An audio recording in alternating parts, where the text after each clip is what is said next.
All right, welcome back. I'm Mark, and this is Realize the Self. And in today's episode, I want to expound upon the Egyptian and Greek mystery schools in a very specific topic called purification. And so, we're going to talk about ancient purification rituals and explore what they are, what they meant, what they did, and elaborate on that. And this is not just with Greece and Egypt, but with different cultures around the world. It's really fascinating. Throughout history, cultures from around the world have recognized the importance of purification rituals to cleanse and renew the body, mind, and spirit. These ancient practices were deeply embedded in the belief of a multitude of religions, as well as different regions, cultural traditions, and spiritual ideologies. From the banks of the Nile River in ancient Egypt to the shores of Japan and the heart of Australia, every civilization, every culture, every religion had some form of purification. From the countless civilizations devised unique and elaborate rituals aimed at achieving spiritual harmony, as well as cleansing individuals, spaces, and objects of impurities. While some of these rituals have disappeared, there's still many that have persisted throughout the day. Here's 8 ancient purification rituals from different places around the world, each reflecting the profound spiritual wisdom and timeless customs of their respective societies. So this is a fun article on the internet you could find, and let's go over these 8 purification rituals. And lo and behold, the first one is ancient Egyptian purification rituals, cleanliness before godliness. We've all heard that. Cleanliness is godliness, right? In the civilization of ancient Egypt, they were pretty obsessed with cleanliness, and keeping clean was deeply ingrained in their religious beliefs. As such, the Egyptians carried out a whole host of different types of cleansing rituals. There was ritual washing, the use of incense and fragrance, anointing with oils, fasting, sacrifices, and magic spells and incantations, to name just a few. I mean, if you go to Egypt, they have tons of famous oils and perfumes, and I didn't really get into that when I was there. I may have brought some little thing back, but I don't really remember. They just try to bring you into these rooms with all these different perfumes and, um, and different fragrances, and try to get you to buy all this stuff. I did buy some cool artwork though when I was there, and on Egyptian papyrus. But 2 of the most important purification rituals, considered vital preludes to engaging in spiritual activities or entering holy spaces like temples, was ritual washing and ritual bathing. Very often these rituals involved a purification process through immersion in the sacred Nile River. Those seeking spiritual cleansing would undergo a ritual bath, symbolizing the washing away of physical impurities as well as negative energies. The flowing waters of the Nile were revered as a life-giving force, were believed to possess divine properties that could purify the soul and connect the individual with the gods. The ritual's significance extended beyond personal purification, as it was also held immense spiritual importance in the journey toward the afterlife. And so, the next one would be, lo and behold, the Greek Eleusinian mysteries, the secrets of purification. This is what the Greeks did. So this connects perfectly with the Greek and Egyptian mystery schools. The Greek Eleusinian mysteries were held annually in the town of Eleusis, Eleusis, and they were among the most renowned and secretive religious rituals of ancient Greece. These mysteries were dedicated to Demeter, the goddess of agriculture, and her daughter Persephone, and symbolized a cycle of life, death, and rebirth. They consisted of 2 parts, the lesser and the greater mysteries. The lesser mysteries were held in springtime, around February or March, in Athens, and acted as a preliminary initiation to prepare the candidates for the greater mysteries that would take place later in the year at Eleusis. While not much is known about the lesser mysteries, they are called mysteries after all, of course. We do know that participants underwent purification rituals and received preliminary teachings about the mysteries that would be revealed in the greater mysteries. The purpose of these purification rituals were to remove any impurities or sins that might hinder the initiate's access to divine knowledge and spiritual enlightenment or self-realization. The exact details of these rituals were zealously guarded, but historians believe they may have included bathing in the sea, fasting, abstaining from certain foods, and more than likely a period of sexual abstinence. Additionally, candidates might have engaged in prayer, sacrifices, and other acts of devotion to purify their souls and demonstrate their commitment to the goddess Demeter and Persephone. And here's another one I'm not sure we even talked about. Sexual abstinence is hugely powerful, hugely powerful. We waste a lot of energy. People waste a lot of energy with sexual activity. And so even with 1 week, I found a study, and I wrote about it in the book, quite a few pages, about how it increases the overall strength of all brain waves just by 7 days of sexual abstinence for men, because it increases testosterone. After 7 days, it comes back down to what it was before, but that 7 days could actually give you a boost, and maybe you could have a self-realization experience to help amplify or help propel one further to realize the self. And so it's very fascinating, and I think the benefits extend further. That's just the scientific benefits. I think if you go like a month of sexual abstinence, that it actually has great benefits overall on all aspects of one's life. And there's energetic cords when you constantly think about sex and sexual attraction, and it's one of the main wasting of energy, which can be used to realize itself rather than be wasted, because we have all this energy going outward from our body, whether it be it's hard to explain. So it's more on like an astral level, an energetic level, where our subconscious, that's a better way to describe it, that we have stuff going on in our subconscious. And when you're constantly bombarded with sexual images or everything related to that on the TV, on the media, on all the social medias and all this stuff, it becomes embedded in the subconscious, and you're constantly thinking about it, you're preoccupied with it, and you're wasting all your energy towards this. And a large part of this is thinking that we need someone to be happy, and that love is outside of ourselves. And that's the grievous error, that all the love that we ever are, that we am, and will ever be is just right here. And that is self-realization. You are everything. You are all the love you'll ever need. You're all the love you'll ever be. And you are all the love of all love. That is the self. You need nothing outside of yourself, because you are everything.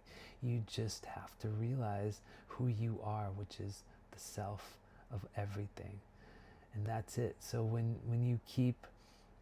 people keep looking for happiness or looking for anything to make them happy, they lose it. You lose it just by looking and by thinking that you must have something to become happy. And that's it. Just let everything go and just be the self.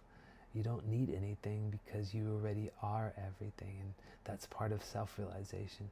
And you are that. Never forget. And now we come to the third purification. This comes from the Roman ritual of the Lustratio, a group effort. Much like the Greeks and Egyptians, the Romans indulged in a range of different purification rituals, and the most important was the ritual of Lustratio. This was a solemn purification ceremony with deep-rooted significance in ancient religious practices back in Rome. The term lustratio comes from the Latin word lustrare, which means to purify or cleanse. Much like the Egyptians, the Romans would often carry out the ritual before important religious occasions and events. And this one was more focused on the groups, but the ceremony involved, rather than individual, this ceremony involved a procession of people passing through or around purifying elements like fire or smoke, or having holy water, often mixed with herbs or other substances, sprinkled or poured over them. And the people often underwent various preparatory acts to purify themselves. This might include fasting, abstaining from certain activities, and taking ceremonial baths. And so number 4, the Mayan sweat lodge ceremony, sweat away your sins. This one talks about when we think of the Mayan rituals, we usually think of bloody human sacrifices, but they actually had their fair share of bloodless purification rituals as well. And this is called the Temazcal ceremony. I love the portable infrared sauna. I'm in this thing all the time, maybe 5-6 times a week, and I think it's super beneficial for self-realization. It really helps make the body still. It almost, yeah, it's very, very effective. This ritual, the Temazcal, was sacred and revered practice among the ancient Maya civilization and lived on among the other indigenous peoples of Mesoamerica. It was carried out in a Temazcal, which means house of heat, in Nahuatl, the language of much of Mesoamerica. It's basically a sweat lodge made of stone or adobe bricks. And so, number 5, we have the Japanese Misogi, purified by nature.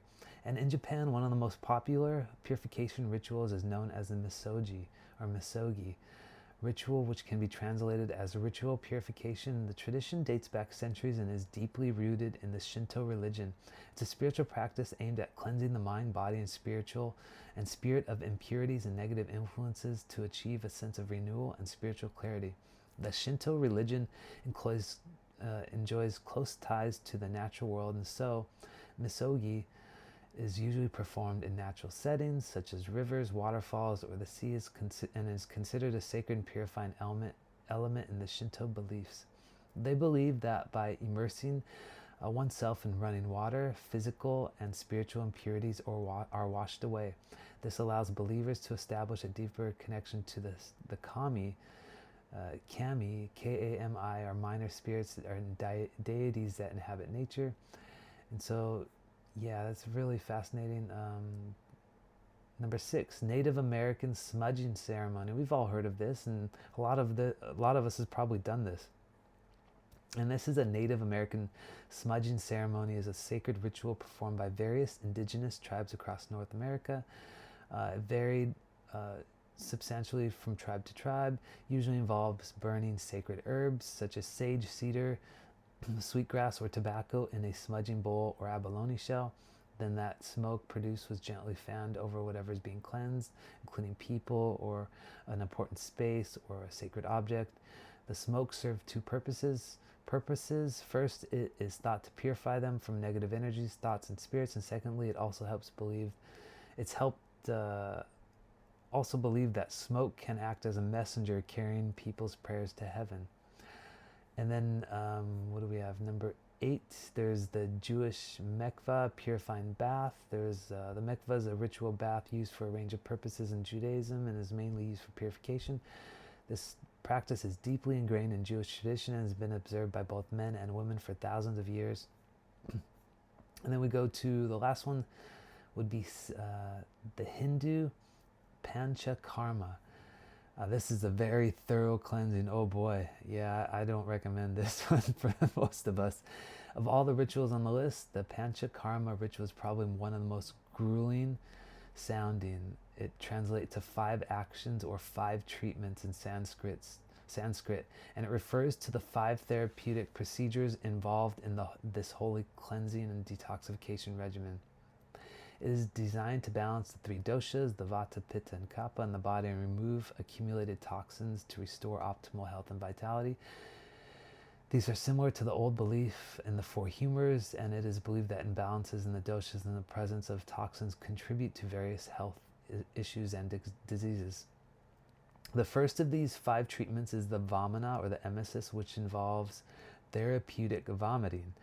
Then there is Varachana, which is the purgation, during which participants take powerful laxatives. This is followed by Basti, or an enema, which essentially involves washing away the remnants of Varachana. Next up is Nasya, or the nasal administration, which cleans the nasal passages. The final stage is Rakta Moksha, or the bloodletting. Process of letting out a small amount of blood from specific areas to remove impurities from the blood and balance the dosha.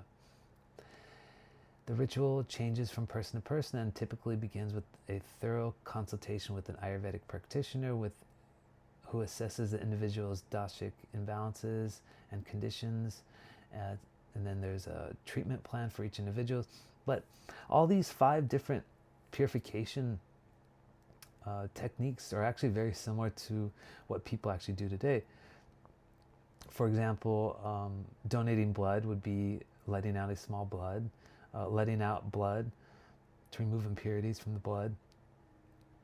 And so I know just from donating blood, you could lower your iron, your ferritin, your stored iron, and that alone, if it's too high, that can cause a lot of agitation and decrease the ability to realize the self, or at least, be another obstacle. And I talk about that in great deal in the book too, with a personal story where I had too much iron. I donated blood, and I felt like an immediate relief and ability to access self-realization in meditation, and higher ability to become still. And many people do that nasal administration where they clean out the nostrils with even just salt water.